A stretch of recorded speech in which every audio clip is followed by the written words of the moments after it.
What if I told you there's one car that helped create an entire culture of drifting, street racing, and JDM obsession? A car so iconic, it's instantly recognized by car fans around the world. Yet it started life as something completely different. This is the story of the Nissan Silvia, a journey that began with hand-built luxury and ended with tire smoke, broken speed limits, and drift championships. Let's dive in. Our story starts all the way back in 1964. At the Tokyo Motor Show, Nissan revealed the Silvia CSP 311, a stylish, hand-built coupe based on the Fairlady Roadster platform. It wasn't about drifting or racing. It was a symbol of craftsmanship and elegance. Only about 550 units were ever made. Each one had subtle, hand-formed body panels and a 1.6-liter engine, pushing out around 96 horsepower. Pretty modest by today's standards. But back then, it was a statement car for Japan's growing automotive industry. Sadly, it was too expensive to mass produce, and Nissan pulled the plug after just a few years. But the Silvia name wasn't dead. It was just sleeping. In the late 1970s, the Silvia returned, this time as a more affordable mass-market sports coupe. The S10 hit the streets first, but it was more style than performance. Next came the S110 and S12. These models introduced turbocharging and sharper designs, hinting at the Silvia's future potential. Fun fact, the S110 was even supposed to be Nissan's next rally car, but that plan was scrapped when the FIA banned Group B rallying. These cars were cool, but still not the Silvia we dream about today. That moment was just around the corner. 1989. The Silvia legend is truly born. The S13 hit the streets.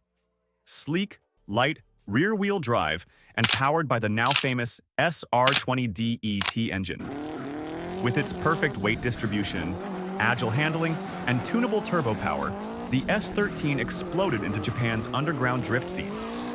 It wasn't just about speed, it was about style, skill, and sliding sideways. Soon after came the S14, produced from 1993 to 1998. It was wider, lower, and had a meaner attitude. Bigger engines, sharper lines, improved suspension. Everything about the S14 screamed evolution.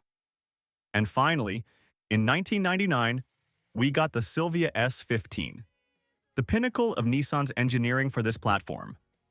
The S15's SR20DET engine was tuned even harder, now making over 250 horsepower in the Spec R variant. The chassis was tighter, the design was sharper, and the Silvia had matured into a proper performance monster. It dominated drifting, track racing, and the streets, a true JDM legend. But the Silvia didn't just own the streets and tracks, it took over pop culture too. Silvias starred in anime like Initial D, films like Fast and Furious, Tokyo Drift, and video games like Gran Turismo and Need for Speed. For a generation of gamers and dreamers, the Silvia became the ultimate mod car, a blank canvas ready for wild body kits, crazy paint jobs, and horsepower beyond imagination. Sadly, all good things must end.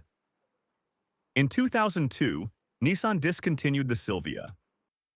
Rising costs, stricter emissions, and the global SUV craze pushed sports coupes off the market. But even today, the Silvia lives on.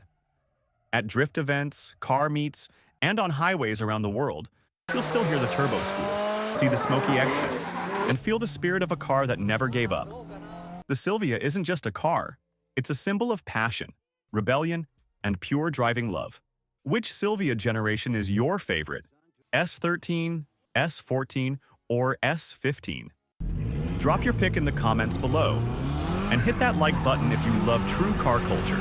This is Overdrive Culture. And we've got a lot more stories coming.